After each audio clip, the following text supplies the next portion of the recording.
27 मई। ठीक है, तो हम लोग आज से पेपर के पूरे पेपर को ओवरव्यू करेंगे और उसके कुछ मुद्दे को जानेंगे कि मुद्दा क्या चल रहा है भारत में और विश्व में, और वह मुद्दे सिविल सर्विस की परीक्षा के लिए आपके लिए क्या हो जाते हैं, जरूरी हो जाते हैं। उस मुद्दों को जब हम समझ जाएंगे सामान्य भाषा में, और 7 दिन जब हम पेपर डिस्कस करेंगे, 6 दिन, और सप्ताह के आखिरी दिन उसके बारे में जो इंपॉर्टेंट कंटेंट है उसके बारे में वीडियो दिया जाएगा। तो अभी पेपर के माध्यम से उद्देश्य यह है कि यह समझिए कि वह कौन कौन से मुद्दे डेली आपके लिए उभर रहे हैं और उन मुद्दों पर आपको क्या क्या जानना है।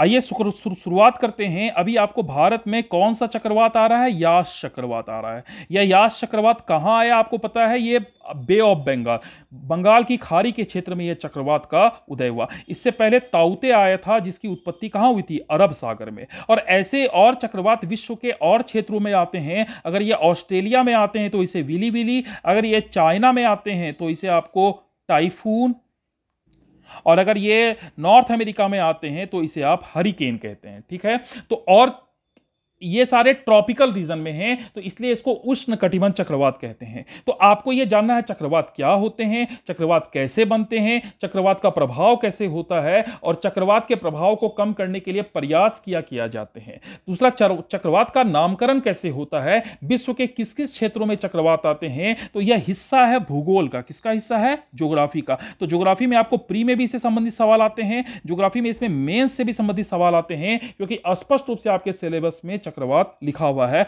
और यह डिजास्टर मैनेजमेंट से भी जुड़ता है, क्योंकि यह एक आपदा भी है, और यह आपदा में चूंकि लाखों करोड़ों लोग प्रभावित होते हैं, तो यह लोगों के साथ जनधन को प्रभावित करता है, तो यह आपदा का विषय भी है।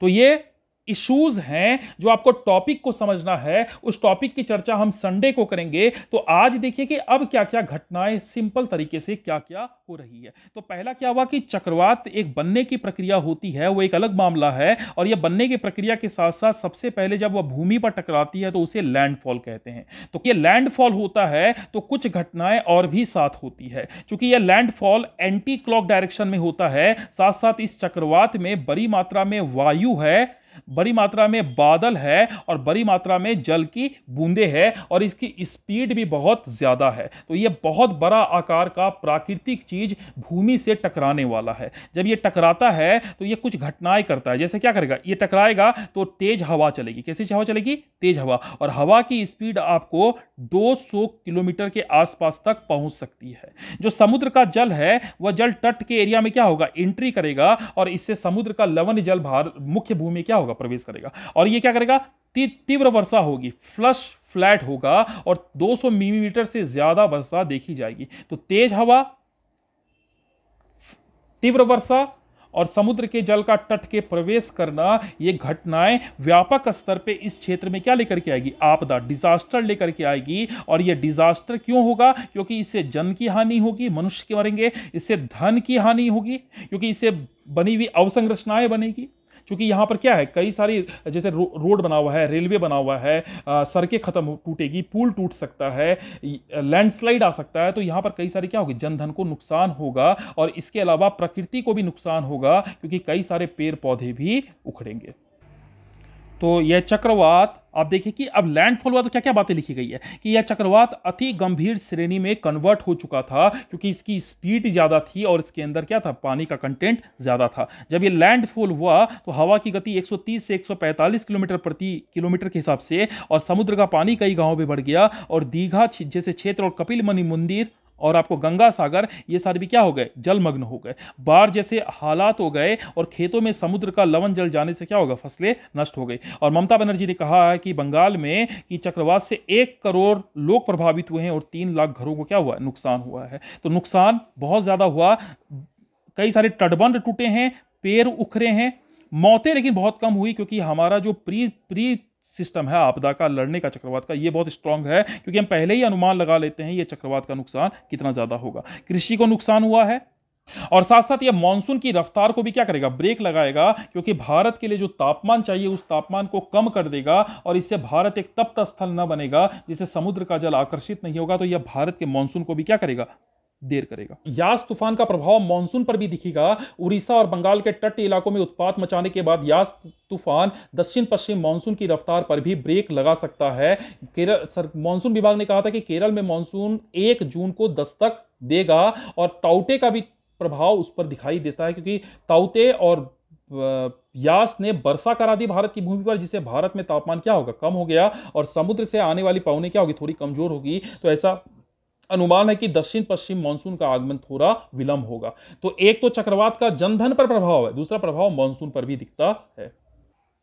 तो इसके लिए राहत और बचाव कार्य के लिए सभी संस्थाएं एकजुट हो गई थी। एनडीआरएफ और एसडीआरएफ की राहत टीमें काम कर रही थी। सेना, नौसेना और वायुसेना काम कर रहे हैं। शासन प्रशासन काम कर रहा है। स्थानीय लोग काम कर रहे हैं। कई सारे राहत शिविर खोले गए हैं। राहत सामग्रियां दी जा रही है, त्रिपाल दिए जा रहे हैं। और इसके अलावा जब ये चक्रवात आता है तो सबसे बड़ी चीज है कि तट क्षेत्रों में हमारे यहाँ क्या है, ऑक्सीजन प्लांट लगे हुए हैं, पत्तन है, पोर्ट हैं, आपको यातायात के साधन है यहाँ पर।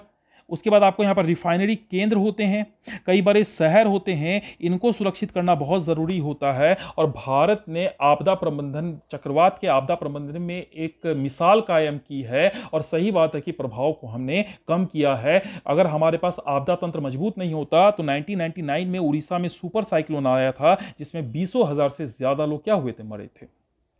इसके बारे में डिटेल में कब चर्चा करेंगे, संडे को। तो जो पॉइंट्स आपको जानने, तो अब ये जाने की हो क्या रहा है, ठीक है।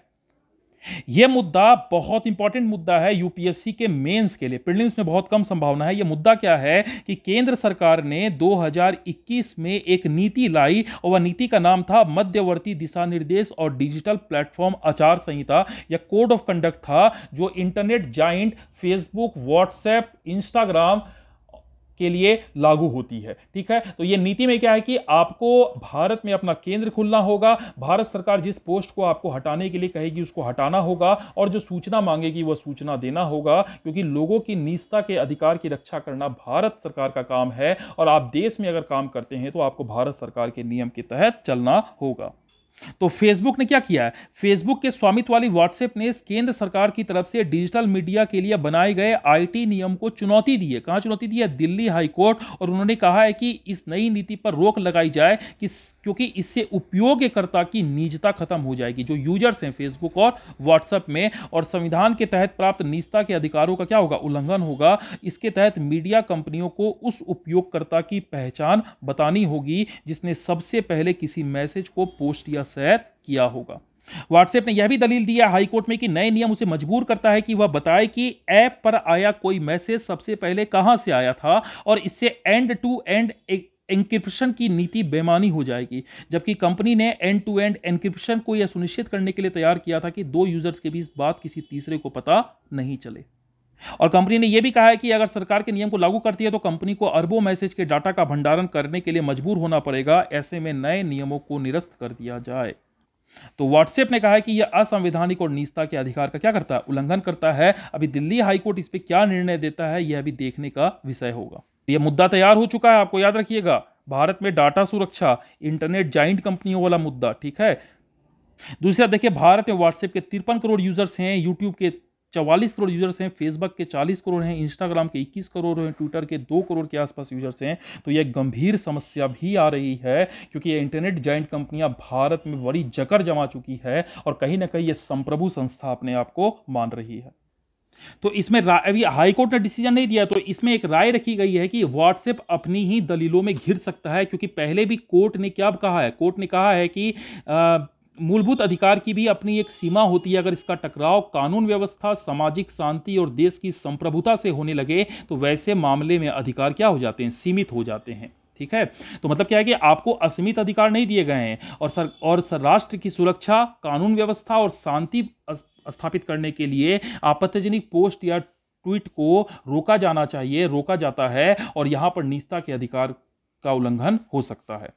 सरकार ने यह भी कहा है कि निजता के अधिकार का हम पूरी तरह सम्मान करते हैं, और सरकार की मंशा इसका उल्लंघन करना नहीं है, लेकिन विशेष परिस्थिति में ऐसा करना होता है, और ऐसे प्रावधान कई देशों में हैं। जब देश की सुरक्षा और संप्रभुता पर सवाल हो, कानून व्यवस्था पर मसला हो, या किसी देश की संप्रभुता, सुरक्षा का मामला हो, आपत्तिजनक पोस्ट करने वालों की जानकारी सरकार को दी जाए। तो सरकार क्या कह रही है कि हमें यह अधिकार होना चाहिए, क्योंकि राष्ट्र को हमें सुरक्षित रखना है।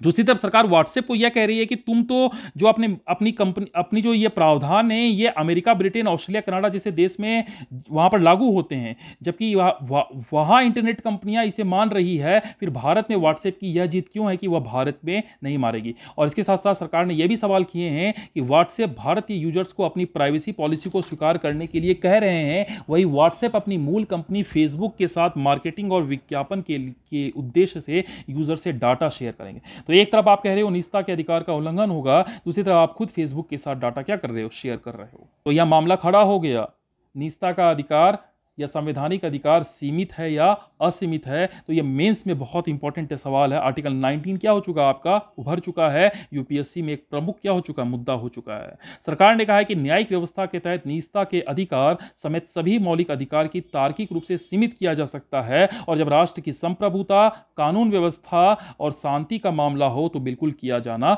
चाहिए। तो अभी हाईकोर्ट राय देगा तो मुद्दा चलेगा, तो यह मुद्दा खुल चुका है। तो इस पर कांग्रेस ने क्या कहा, कांग्रेस ने यह कहा है कि लोकतंत्र की हर वैधानिक संस्था, सीबीआई, ईडी, आईटी और मीडिया को गिरफ्त लेने के बाद भाजपा सरकार का ध्यान अब इंटरनेट मीडिया की तरफ गया है, जो अभी तक स्वतंत्र है।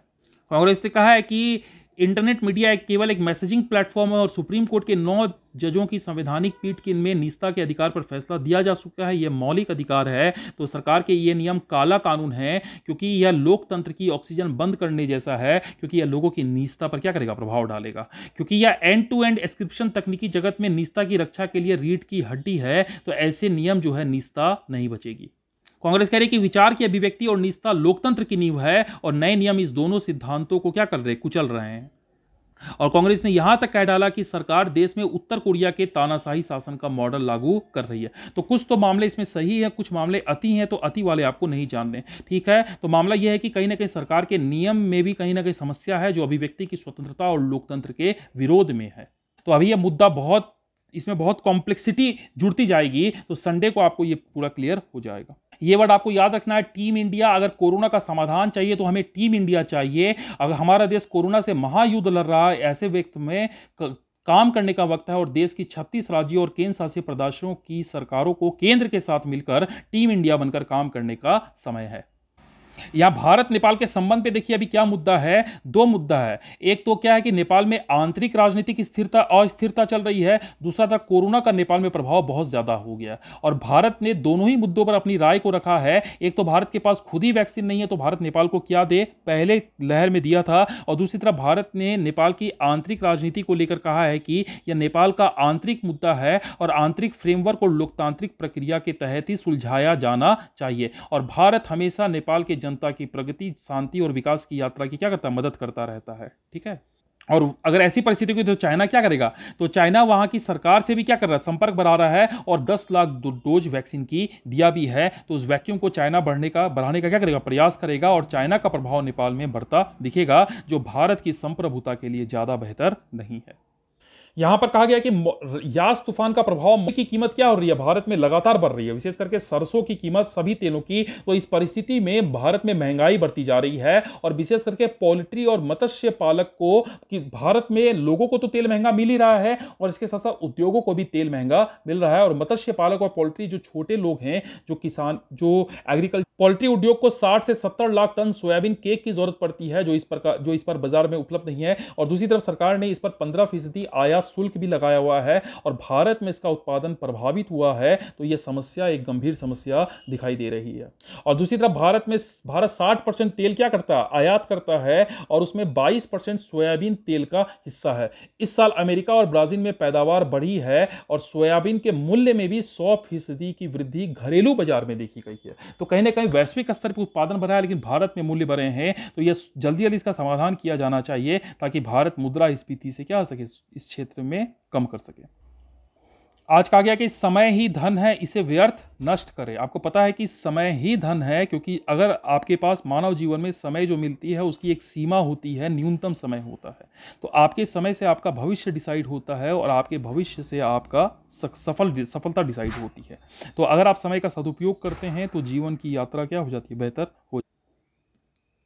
इसमें एक प्लाज्मा थेरेपी की बात की गई है। ऐसा कहा गया है कि कोविड जब पहली लहर थी तो उसमें प्लाज्मा थेरेपी पर काम किया जा रहा था। ऐसा कहा जाता था कि जिसको कोविड हो चुका है उसके बॉडी से हम प्लाज्मा लेकर के और जिसको कोविड का संक्रमण हुआ है उसको वह प्लाज्मा चढ़ा देते हैं, जिससे उसके अंदर एंटीबॉडी बनना आसान हो जाती है। लेकिन यह तकनीक विफल रही, यह तकनीक सफल नहीं हुआ, तो अब कहा जा रहा है कि प्लाज्मा थेरेपी को वापस लिया जाना चाहिए, क्योंकि इससे पोस्ट कोविड सिम्टम्स या कोविड की नए नए वेरिएंट्स का क्या हो रहा है, उत्पन्न हो रहा है और वायरस अपने म्यूटेशन को बढ़ा रहा है। तो इसमें कहा गया है कि थेरेपी के तर्कहीन इस्तेमाल से और अधिक संक्रामक स्ट्रेन डेवलप होने की आशंका है, तो इस प्लाज्मा थेरेपी को बंद किया जाना चाहिए। यह प्लाज्मा होता कहाँ है? यह ब्लड में होता है। ब्लड में 55% क्या होता है? 55% क्या होता है? प्लाज्मा होता है और शेष बचा हुआ आरबीसी, डब्ल्यूबीसी और प्लेटलेट्स होते हैं। इसमें यह आर्टिकल बात करता है कि आज कोरोना के युग में हम नए तरीके से सोचने और समझने पर मजबूर हुए हैं और अब अपने कार्य के तरीके में भी हमारे क्या हो रहे हैं, बदलाव आ रहा है और यह परिस्थिति में अपने आप को नए तरीके से सीखना है और बदलना है। और इसमें दिया कि कोरोना के काल में शिक्षण संस्थाएं बहुत तेजी से बदली है और एक नए शैक्षिक युग की क्या हुई, शुरुआत हुई है। ऑनलाइन एजुकेशन को एक अस्थायी हिस्सा बनाने पर मजबूर पर जोर दिया जा रहा है, क्योंकि यह मजबूरी भी है, क्योंकि और साथ साथ इस ऑनलाइन शिक्षण संस्था अपनाने से न सिर्फ विद्यार्थी नया सीखता है बल्कि अध्यापक भी नया सीखता है।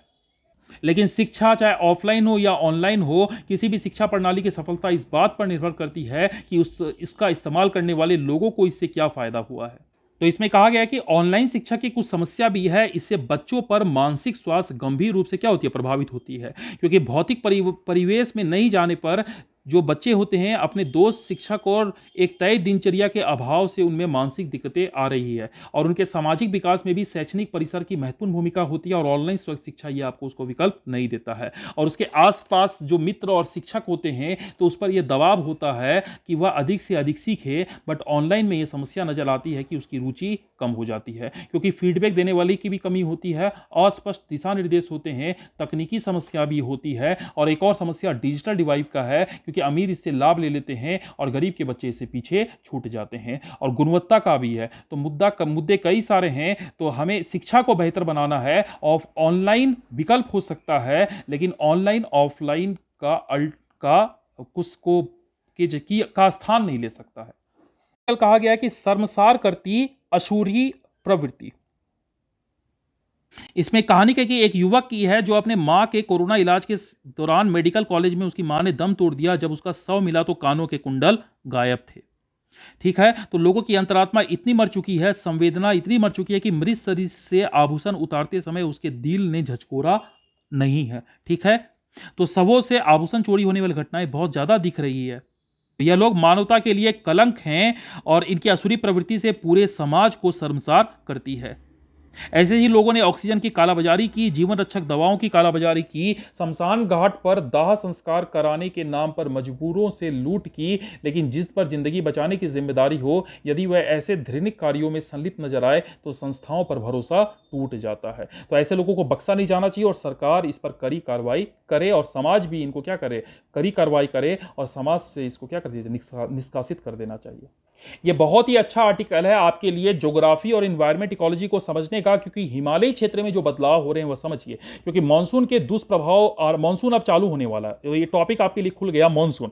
अभी मानसून भारत में 1 जून से आने वाला है, थोड़ी सी उसमें देरी होगी। तो ये उत्तराखंड से जुड़ा गया है, क्योंकि उत्तराखंड में मानसून के आगमन से ही बारिश बढ़ी है, वहां पर बादल फटे हैं, भूस्खलन बहुत तेजी से हुआ है और यह पैटर्न लंबे समय से देखा गया है और ताउते तूफान का भी वहां पर प्रभाव देखने को मिला है। मौसम विभाग वहां पर रेड अलर्ट जारी कर चुका है और यहां पर अतिवृष्टि की घटनाएं उत्तरकाशी, चमोली, रुद्रप्रयाग के साथ साथ उधम सिंह नगर में भी अतिवृष्टि की घटनाएं हुई है।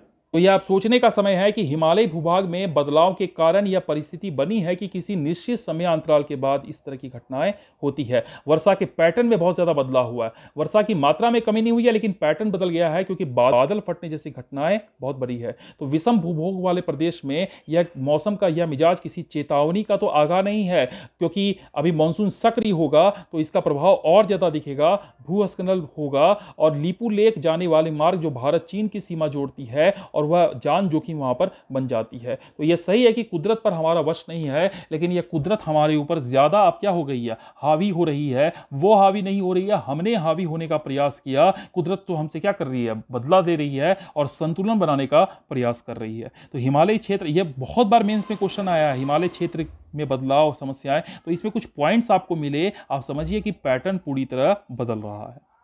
ये एक इंपॉर्टेंट मुद्दा है। ये टॉपिक का नाम है इन्वायरमेंटल इंपैक्ट असेसमेंट, पर्यावरण पर पड़ने वाले प्रभाव का आकलन। तो ये आपके सिलेबस में लिखा हुआ है, पेपर 3 इन्वायरमेंट एंड इकोलॉजी में आप देख लीजिएगा, वहां पर इन्वायरमेंट इंपैक्ट असेसमेंट लिखा हुआ है, पर्यावरण प्रभाव आकलन।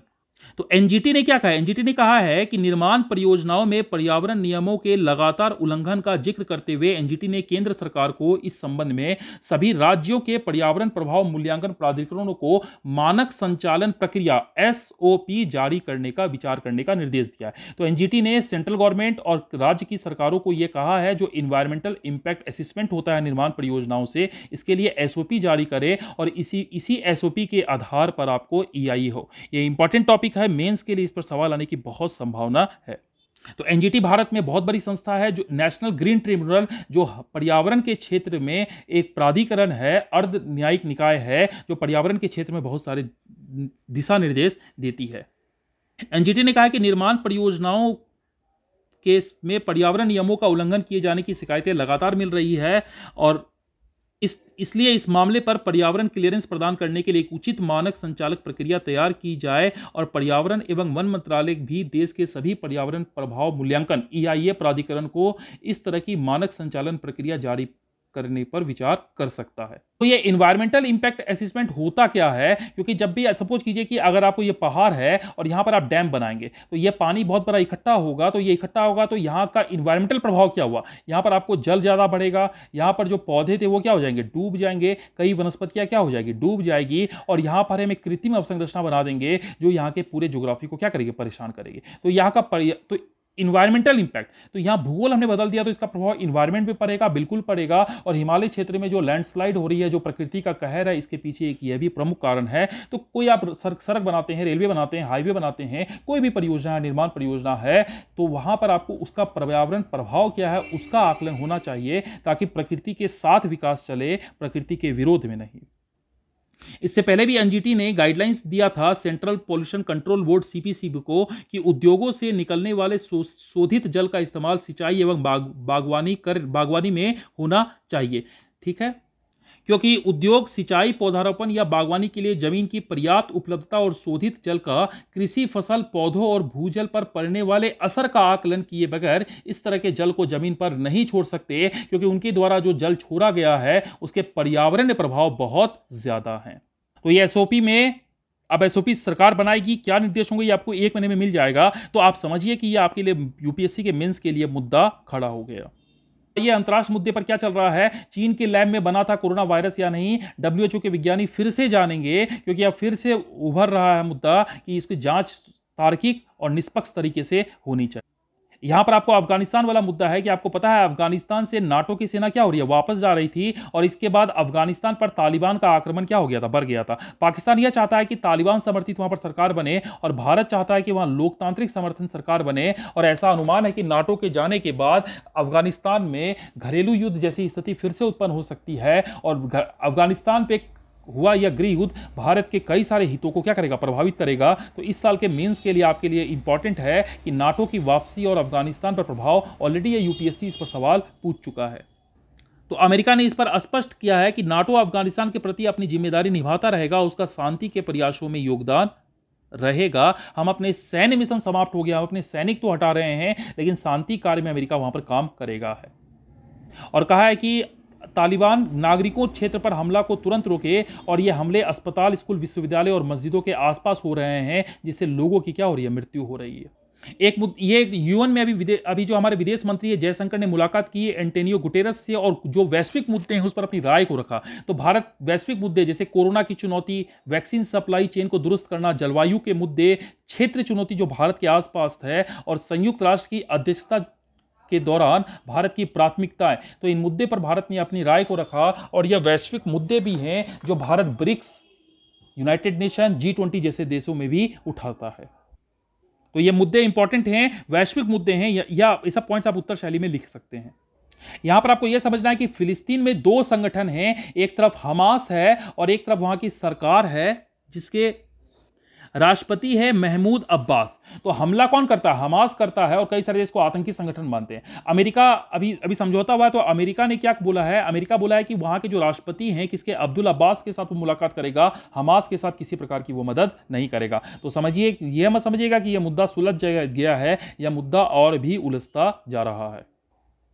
कल आपको सुपर मून था, ब्लड मून भी इसे कहते हैं, सुपर ब्लड मून भी कहते हैं, क्योंकि इस समय चंद्रमा का आकार बहुत बड़ा पृथ्वी से दिखाई देता है। ऐसा क्यों होता है? क्योंकि जनरली पृथ्वी और चंद्रमा की औसत दूरी 3.84 लाख किलोमीटर होती है, लेकिन इस समय दूरी घट करके 3.57 लाख हो जाती है। तो पृथ्वी का इतना नजदीक आना, इससे आप नंगी आंखों से चंद्रमा पर क्रेटर को देख सकते हैं, और चंद्रमा काफी ब्राइट नजर आता है, बहला चमकीला नजर आता है, आकार में बड़ा नजर आता है, इसलिए इसको सुपर मून कहते हैं, और लाल रंग के दिखने के कारण इसे सुपर ब्लड मून भी कहते हैं।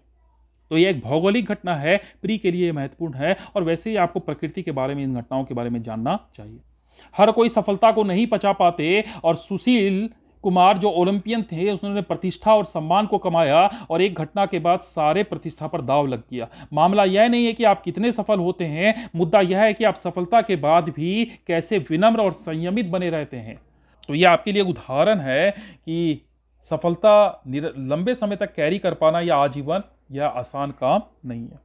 ठीक है, आज के मुद्दे में इतना ही। आज के पेपर से हम इस तरह से समझे कि कौन कौन से टॉपिक और इश्यूज उभर रहे हैं। संडे को इस पर डिटेल में चर्चा होगी। मेरा पेपर बनाने का मुख्य उद्देश्य यही है वर्तमान में, कि आप उन मुद्दों को समझिए जो मुद्दे उभर रहे हैं, और थोड़े दिन के बाद उस मुद्दे को ओवरव्यू समझ जाइए कि किन किन आयामों को आपके पास नोट्स होना चाहिए, और एग्जाम में आप उसको परफॉर्म कर सके। Thank you.